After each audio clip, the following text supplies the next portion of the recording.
بسم اللہ الرحمن الرحیم۔ السلام علیکم۔ گھر کی بنیاد مرد اور عورت دونوں سے بنتی ہے۔ ان میں سے ایک بھی کھوکھلا نکل آئے تو پوری نسل تباہ ہو جاتی ہے۔ ایک معاشرے میں مرد کا مقام اور عورت کا مقام الگ الگ ہے۔ مرد غلطی کر کے بھی پاک دامن ہے اور عورت کا بد کردار ہونے کے لیے ہلکا سا شک بھی کافی ہوتا ہے۔ لوگ کہتے ہیں کہ مرد جب باپ بنتا ہے تو اس کے احساسات مختلف ہوتے ہیں، اور جب ایک عورت ماں بنتی ہے تو اس میں ممتا قدرتی طور پر بھر دی جاتی ہے۔ میں نے ہمیشہ اپنی ہر سہیلی کے باپ کو اپنی بیٹیوں کو پلکوں پر بٹھا کر رکھتے دیکھا تھا۔ میں ہمیشہ ان کو حسرت بھری نگاہوں سے دیکھتی تھی۔ میری سہیلیاں ہمیشہ اپنے ابا کے بارے میں باتیں کرتی۔ میرے پاس اپنے ابا کو لے کر ایسی کوئی یاد نہیں تھی جس کو میں اپنی سہیلیوں میں بیٹھ کر بیان کرتی، کیونکہ میرے پاس میری سہیلیوں جیسے ابا نہیں تھے۔ وہ کہتے ہیں نا، ایک انسان کے پاس سب کچھ نہیں ہوتا، اسے کسی نہ کسی چیز کی کمی رہتی ہے، کوئی نہ کوئی رشتہ نامکمل رہتا ہے۔ ایسے ہی میرا اور میرے ابا کے درمیان رشتہ تھا، کچھ ادھورا سا، نامکمل سا۔ میرا نام عائشہ ہے، میری عمر 50 سال ہے۔ میں راول پنڈی کے ایک گاؤں میں رہتی تھی۔ میری اماں کپڑے سلائی کرنے کا کام کرتی تھیں۔ میرے ابا کا اپنا بہت بڑا کاروبار تھا۔ میں ماں باپ کی شادی کے تقریباً 2 سال بعد پیدا ہوئی تھی۔ جب سے ہوش سنبھالی تب سے میں نے حالات بہت خوشگوار دیکھے تھے۔ اماں زیوروں سے لدی رہتی اور ابا اماں سے بہت محبت کرتے تھے، مگر پھر ایک وقت ایسا آیا کہ منظر بالکل ہی بدل کے رہ گیا۔ میں نے اماں کو ہمیشہ مشین پر سر جھکائے نظر لگاتے دیکھا تھا اور ابا کو ہمیشہ پیسہ اڑاتے۔ ایک دم ابا کا سارا کاروبار بند ہو گیا، گھر میں فاقے چلنے لگے۔ ہم جتنے امیر تھے اتنے ہی غریب ہو گئے۔ گھر میں 2 وقت کی روٹی بھی میسر نہیں تھی۔ میں تو ایسی بدلتی قسمت پر حیران تھی۔ اتنی ہوش تو نہ تھی مگر سمجھ بوجھ تو رکھتی تھی۔ میں نے اماں سے ایک روز پوچھا کہ اماں، ہم اتنے غریب کیسے ہو گئے؟ اماں رونے لگیں اور کہنے لگیں کہ بیٹا، نصیب کی بات ہے، وقت ہمیشہ ایک سا نہیں رہتا، لیکن تم بے فکر رہو، اگر وقت اچھا نہیں رہا تو رہے گا برا بھی نہیں، مگر شرط یہ ہے کہ اس برے وقت کو صبر اور شکر سے گزارنا پڑے گا۔ مجھے جتنی سمجھ بوجھ تھی اس حساب سے میں نے اماں کے آگے سر جھکا لیا، مگر یہ وقتی طور پر تھا۔ جب رات ہوتی تو میں بھوک سے نڈھال ہونے لگتی اور روتے ہوئے جب بھی اماں سے روٹی مانگتی تو وہ کہنے لگتی کہ بیٹا، آج صبر کر لے، کل تجھے بہت اچھی اور تازہ روٹی بنا کر دوں گی۔ کئی دن ایسے ہی گزر جاتے، مگر اماں کے لارے کبھی حقیقت نہ بنتے۔ ہماری ایک ہمسائی جو اماں کی سہیلی بھی تھی، وہ بہت امیر تھی۔ جس وقت ہمارے گھر روٹی نہیں ہوتی تھی وہ ہمسائی آتی اور اماں کو کبھی روٹی تو کبھی کپڑے اور کبھی کچھ پیسے دے جاتی۔ اماں لینے سے انکار کرتی مگر وہ میری ماں کو میرا واسطہ دے کر ان کے ہاتھ میں چیزیں تھما جاتی تھیں۔ مگر اماں نے سوچ لیا تھا کہ کب تک ادھر ادھر سے لے کر ہم گزارا کریں گے۔ ابا تو کئی روز گھر نہ آتے، اور جس وقت وہ گھر آتے اس وقت عجیب سی حالت میں ہوتے۔ میں اماں سے اکثر پوچھتی کہ ابا کو کیا ہوا ہے، ابا ہمیشہ گھر آتے ہی ڈگمگانے کیوں لگتے ہیں؟ تو اماں مجھے ڈپٹ دیتی یا مجھے ٹال دیتی۔ ایک روز بھوک کی شدت سے میں اماں کے پاس جا رہی تھی۔ میں نہیں جانتی تھی کہ ابا گھر آ چکے ہیں۔ میں اماں کے کمرے کی طرف گئی، مگر اندر سے اماں اور ابا کے لڑنے کی آوازیں آ رہی تھیں۔ میں ایک دم ڈر گئی۔ میں نے اماں اور ابا کو اس سے پہلے ایسے کبھی لڑتے نہیں دیکھا تھا۔ میں نے ہلکا سا دروازہ کھولا اور اندر جھانکنے لگی، جہاں ابا اماں کو مار پیٹ رہے تھے اور اماں چلاتے ہوئے اپنا دفاع کر رہی تھیں۔ مگر ایک کمزور سی عورت ایک کڑیل جوان مرد سے کب تک اپنا دفاع کر سکتی ہے؟ اماں کی چیخو پکار میرے کانوں میں کسی سیسا پلائی کی طرح جا رہی تھی۔ مجھ سے اماں کی آہیں سننا مشکل ہو گیا تھا۔ تبھی میں دروازہ پورا کھولتی اندر داخل ہوئی اور ابا کو روکنا چاہا، مگر میں نازک جان ابا جیسے کڑیل جوان کو روک نہ سکی۔ ابا کا جب غصہ اتر گیا تو ابا کمرے سے باہر چلے گئے۔ میں روتے ہوئے اماں کے سینے سے لگ گئی اور ان سے پوچھنے لگی کہ ابا نے آپ کو اتنا کیوں مارا، مگر اماں نے مجھے کچھ نہ بتایا، لیکن ان کے آنسو بہت کچھ کہہ رہے تھے۔ بچپن سے ہی گھر کا ماحول ایسے کھینچا کھینچا سا تھا، جیسے ہی حالات بدلے گھر کا ماحول بھی بدل کر رہ گیا۔ ابا ہر وقت اماں سے جھگڑا کرتے اور کبھی مار پیٹ کرتے، مجھے بھی ہمیشہ جھڑک دیتے۔ میں کوئی بھی خواہش کرتی تو کہتے اپنی ماں سے کر، میں تیرے لیے نہیں کماتا۔ مجھے حیرت ہوتی کہ کون باپ ہے جو اپنی اولاد کو ایسے دھتکارتا ہے۔ میں نے بھی ابا سے کہنا چھوڑ دیا، میرا بھی سب کچھ میری ماں ہی تھی، میں ان سے ہی اپنی خواہشات کا اظہار کرتی۔ وہ کپڑے سلائی کرتی تھیں اور جتنا ہو سکتا تھا میری خواہشات بھی پوری کرنے کی کوشش کرتی تھیں۔ میں گھر کے ماحول کو دیکھ دیکھ کر بیزار ہونے لگی تھی، میرے اندر چڑچڑا پن آ گیا تھا، میں کسی کو بلا کر راضی نہ تھی۔ وقت گزرتا گیا اور میں جوان ہو گئی، میں بلا کی خوبصورت تھی، مگر اس خوبصورتی کا کیا کرنا جس زندگی میں سکون نہ ہو۔ جیسے جیسے میں بڑی ہوتی گئی ویسے ویسے عقل بھی بڑھتی گئی، گھر کے حالات سمجھ آنا شروع ہو گئے تھے، اماں کی مار پیٹ کی وجہ سمجھ آنے لگی تھی، مجھے اپنے باپ سے شدید نفرت محسوس ہوتی تھی جو اپنے فائدے کے لیے اماں کو تنگ کرتے تھے اور ان سے پیسے مانگتے تھے، مگر جب اماں انہیں پیسے دینے سے انکار کر دیتی تو اماں پر ہی تشدد کرتے، اور مجھے یہ کہتے شدید افسوس ہوتا ہے کہ میرا باپ نشہ کرتا تھا اور جوا کھیلتا تھا، اور یہ سن کر شدید حیرت کا جھٹکا لگا کہ میرے ابا نے اپنے ایک دوست کے پیچھے اپنا سارا کاروبار، ساری جائیداد جوئے میں ہار دی۔ آخر یہ کیسا دوست تھا؟ دوست کا مطلب تو سکون دینا ہے، خوشی اور مسرت دینا ہے، دوست تو وہ ہے جو مشکل کے وقت کام آئے۔ آخر یہ کیسا دوست تھا جس نے ابا کو مشکلات میں ڈال دیا تھا؟ ابا کے ساتھ ساتھ برے حالات میں ہم ماں بیٹی کو بھی دیکھنے پڑے۔ ایک روز ابا نشے کی حالت میں گھر آئے، ابا کی آنکھیں لال انگارہ ہو رہی تھیں، مجھے ابا کی آنکھوں سے ہمیشہ خوف محسوس ہوتا تھا۔ ابا جب نشہ کرتے تھے تو میں ابا سے دور ہی رہتی تھی، اماں بھی مجھے ابا کے پاس نہ بھیجتی اور ان کے کہے ہوئے سارے کام خود کر دیتی، مگر وہ کہتے ہیں نا کہ بکرے کی ماں کب تک خیر منائے گی۔ میں نہیں جانتی تھی کہ گھر کی چیزیں بیچ دینے کے بعد بھی ابا کے پاس اب جوئے میں ہارنے کے لیے کچھ نہیں ہے۔ ابا نے آتے ہی اماں کو مخاطب کیا، کہنے لگے کہ آج میں بہت بڑا نقصان کرایا ہوں جس کا خمیازہ مجھے بھگتنا ہے۔ اماں طنزیہ ہنسنے لگیں، کہنے لگیں کہ تمہارا تو ہر نقصان ہی بڑا ہوتا ہے، گھر کی چیزیں تو بیچ کھائی ہیں، اب کیا داؤ پر لگا کر آئے ہو؟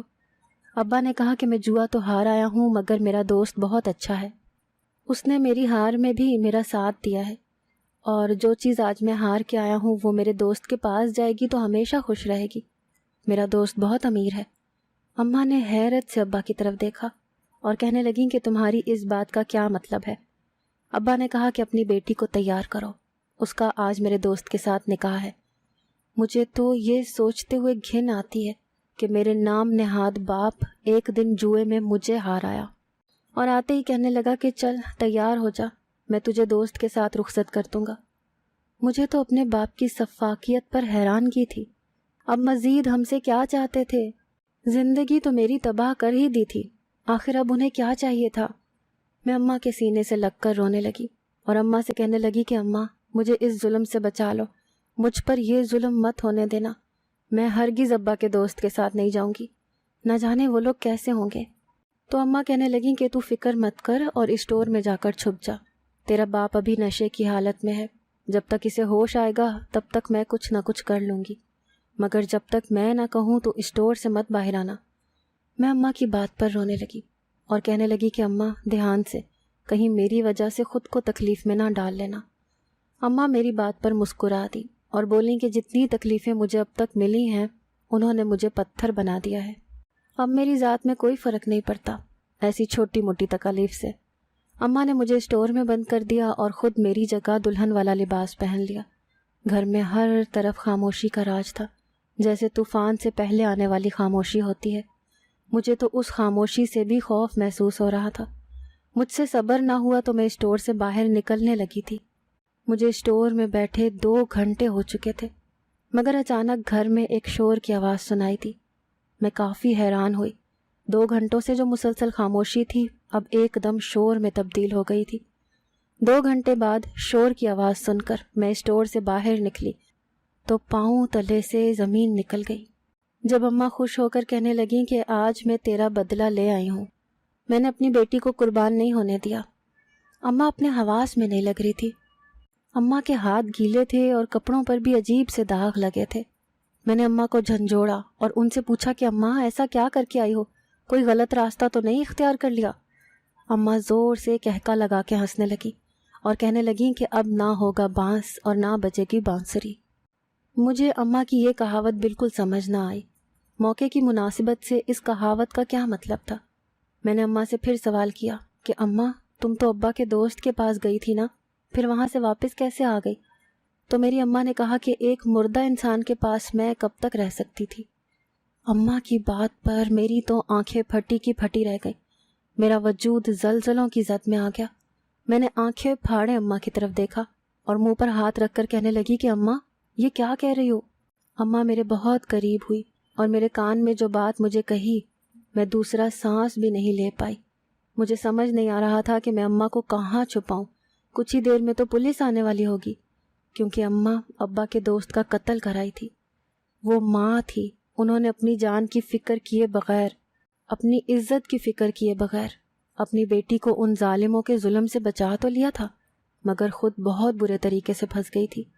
اماں جس کا قتل کر کے آئی تھی وہ گاؤں کے سردار کا بھانجا تھا اور کافی امیر بھی تھا۔ گاؤں میں جگہ جگہ یہ بات پہنچ گئی، ہر جگہ یہ بات آگ کی طرح پھیل گئی کہ سردار کے بھانجے کا قتل ہو گیا ہے، مگر ابھی تک کوئی یہ نہیں جان سکا تھا کہ وہ قتل کس نے کیا ہے۔ میں اماں کے آگے گڑ گڑاتی کہ اماں، نانی کے ہاں چلی جا تاکہ تو کبھی بھی پکڑی نہ جائے، مگر اماں میری بات نہ مانتی اور کہتی کہ میں نے اپنے دفاع کے لیے اسے قتل کیا ہے، میں نے اپنے بچاؤ کے لیے اسے مار ڈالا۔ میرا تو دماغ بالکل کام کرنا چھوڑ گیا تھا، مجھے سمجھ نہیں آ رہا تھا کہ آنے والا وقت کیسا ہوگا، کہیں ایک مصیبت ختم کرتے ہی ہم دوسری مصیبت میں نہ پھنس جائیں، مگر ہونی کو کون ٹال سکتا ہے، اور جرم جتنا بھی چھپایا جائے ایک نہ ایک دن منظر عام پر آ ہی جاتا ہے۔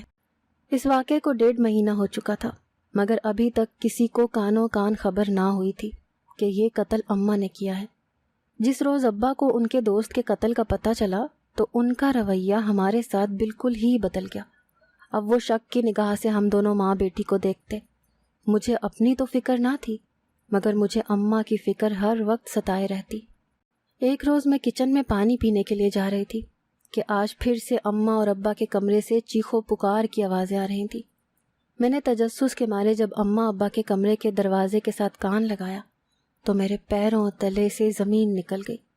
جب اماں سے کہہ رہے تھے ابا کہ میں جانتا ہوں کہ میرے دوست کو تم نے قتل کیا ہے، مگر یاد رکھنا کہ قاتل ہمیشہ چھپ کر نہیں رہ سکتا، اسے کبھی نہ کبھی تو باہر آنا ہی پڑتا ہے۔ مجھے اب اماں کی فکر ستانے لگی تھی۔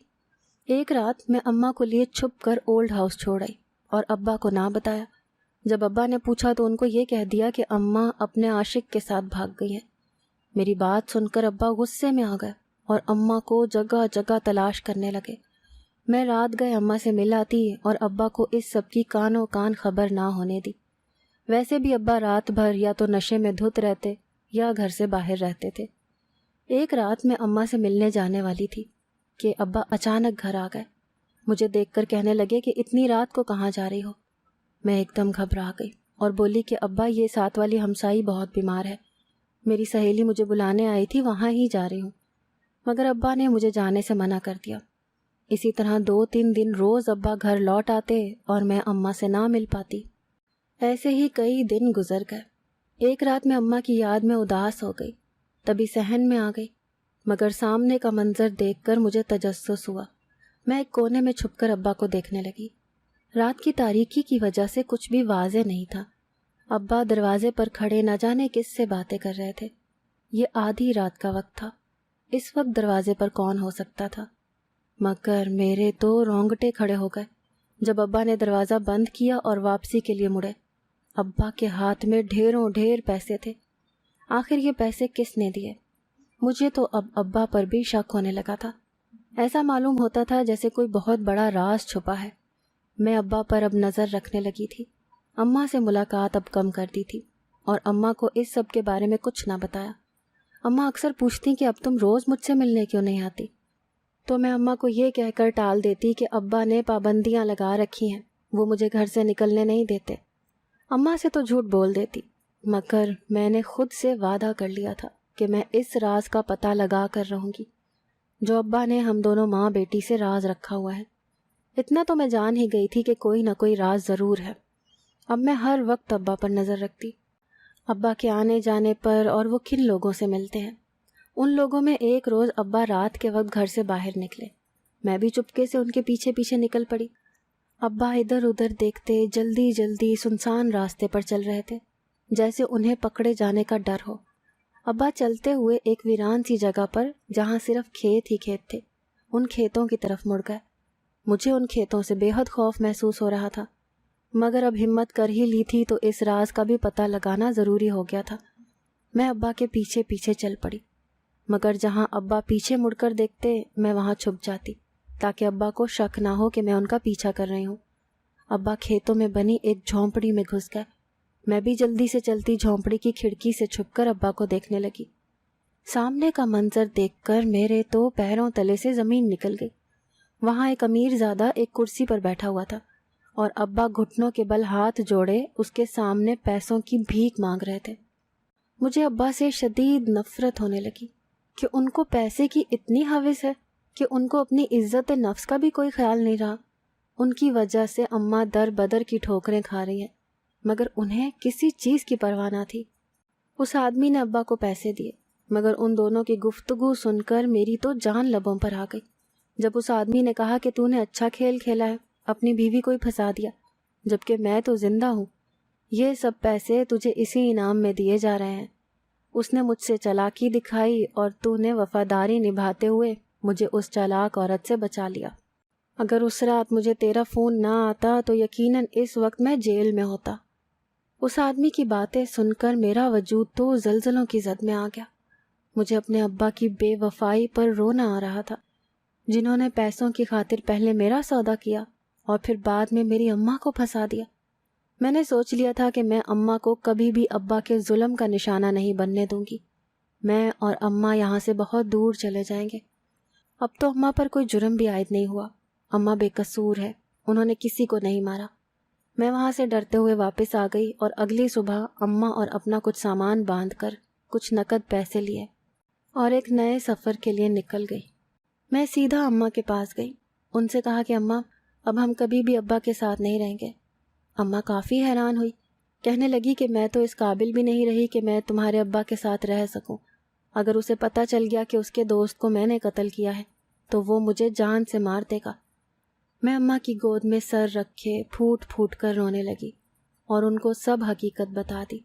میں نے انہیں اس بات کا یقین دلایا کہ وہ بے قصور ہے۔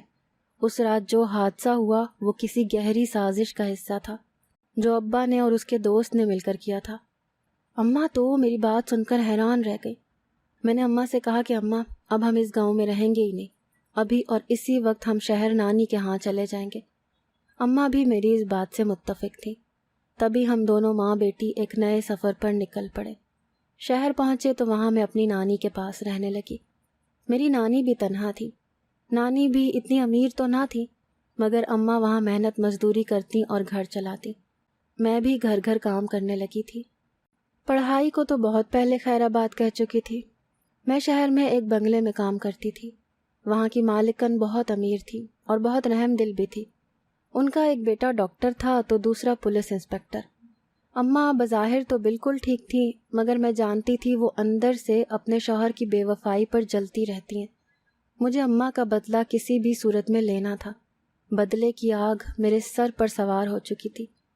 میری اپنی مالکن کے دونوں بیٹوں کے ساتھ بہت اچھی سلام دعا تھی۔ دونوں مجھے اپنی چھوٹی بہنوں کی طرح رکھتے تھے، میری ہر چیز کا خیال رکھتے تھے۔ مجھے اکثر شرمندگی ہوتی، اکثر میں ان کا شکریہ ادا کرتی تو وہ مجھے ڈپٹ دیتے کہ تم ہماری بہن ہو۔ ایک روز میرے دماغ میں ایک ترکیب آئی۔ میں نے مالکن کے بیٹے سے کہا کہ مجھے آپ کی مدد کی ضرورت ہے۔ وہ پہلے تو کافی حیران ہوا، مگر پھر مسکرا کر کہنے لگا کہ میری بہن کو کیا مدد چاہیے۔ میں نے لمبا سانس کھینچا اور اس کو سب حقیقت بتا دی۔ میری بات سن کر وہ غصے میں آ گیا، کہنے لگا کہ تم لوگوں نے اتنی تکلیف کیوں برداشت کی؟ تم نے مجھے پہلے روز کیوں نہیں بتایا؟ میں ایک پولیس انسپکٹر ہوں اور اس وطن کے لوگوں کی پریشانیوں کو ختم کرنا میرا فرض ہے۔ بہن تو تم اب میری بنی ہو، اگر تم پہلے ہی مجھ پر بھروسہ کر کے حقیقت بتا دیتی تو یقیناً تمہیں اتنی تکلیف نہ جھیلنی پڑتی۔ مگر بے فکر رہو، میں ان گناہگاروں کو ضرور ان کی سزا دلاؤں گا۔ میں اس کے اتنے اعتماد سے کہنے پر اللہ کا شکر ادا کرنے لگی کہ جس شخص نے ہمیں اتنی تکلیف دی، ان قریب وہ بھی اسی آگ میں جلے گا جس آگ میں اس نے ہمیں جلایا۔ میں نے مالکن کے بیٹے کی پوری مدد کی اسے ہر اس جگہ کا بتایا جہاں ابا جایا کرتے تھے۔ کچھ ثبوتوں اور کچھ کارروائیوں کے بعد گناہ گاروں کو ان کی سزا مل گئی۔ مجھے بھی بے چینی سے اس دن کا انتظار تھا۔ میں گھر میں کام کر رہی تھی جب مالکن کا بیٹا گھر آیا۔ کہنے لگا، میں نے اپنی بہن سے کیا وعدہ آج پورا کر دیا۔ تمہارے اور تمہاری اماں کے گناہ گار جیل میں موجود ہیں، جن کی وجہ سے تم دونوں کو اتنا عرصہ ایک دوسرے سے الگ رہنا پڑا اور اتنی پریشانیاں جھیلنی پڑی۔ اس نے تمہیں صرف دماغی دباؤ میں رکھا۔ اگر وہ ایسا نہ کرتا تو اس کو اس کام کے پیسے نہ ملتے۔ میں نے اپنے بھائی کا بہت شکریہ ادا کیا، ان سے اس چیز کا وعدہ لیا کہ جب بھی انہیں کبھی بھی میری ضرورت محسوس ہو تو وہ بلا جھجک اپنی بہن سے اپنی پریشانی کا اظہار کریں۔ میں ہمیشہ سوچتی تھی کہ میں اکیلی کیوں ہوں، میرا اور کوئی بہن بھائی کیوں نہیں ہے۔ پہل تو یہ سوچ کر اپنے دل کو تسلی دے دیتی تھی کہ ایک مجھ اکیلی کو میرے ابا کے لیے سنبھالنا مشکل ہو گیا ہے۔ اگر کوئی اور اولاد ہوتی تو یقیناً ابا اس کا مجھ سے بھی بدتر حال کرتے۔ مگر مالکن کے بیٹے سے ملنے کے بعد مجھے اس چیز کا احساس ہوا کہ اللہ نے مجھے ایک اتنا نیک دل بھائی عطا کرنا تھا۔ اگر میرا اپنا کوئی بھائی ہوتا تو آج میں اس جگہ پر نہ ہوتی، آج مجھے میری اماں کے لیے انصاف نہ ملتا۔ ابا کا بچپن سے ایک ہی دوست تھا جو خود تو غلط کاموں میں ملوث تھا، مگر وقت کے ساتھ ساتھ ابا کو بھی اس نے غلط کاموں میں ڈال دیا تھا۔ ابا سمجھدار ضرور تھے، مگر وقت کے ساتھ ساتھ ابا نے اپنی ساری جائیداد، ساری محنت کو جوئے میں بہا دیا، مگر ابا کو جوئے کی لت ختم نہ ہوئی۔ آہستہ آہستہ ابا نے اس حرام کام کو اپنا لیا جس کی اسلام میں ممانعت ہے، اور پھر برے کا انجام برا ہی ہوتا ہے۔ ابا نے جو بویا وہ کاٹ بھی لیا۔ ہم پر جو آزمائش آئی اللہ نے اس کا ہمیں بہت میٹھا پھل عطا کیا۔ میں اور اماں آج اپنی زندگی ہنسی خوشی گزار رہے ہیں، اور ابا کو عمر قید کی سزا ہو چکی ہے۔ ابا اپنی باقی کی زندگی جیل میں گزار رہے ہیں۔ اگر آپ کو آج کی ہماری کہانی پسند آئی ہے تو اسے لائک کیجیے اور اپنے پیاروں کے ساتھ شیئر کیجیے، اور ہاں، اگر ابھی تک آپ نے ہمارا چینل سبسکرائب نہیں کیا تو ضرور کیجیے۔ ملتے ہیں کل ایک نئی اور دلچسپ کہانی کے ساتھ، تب تک کے لیے اللہ حافظ۔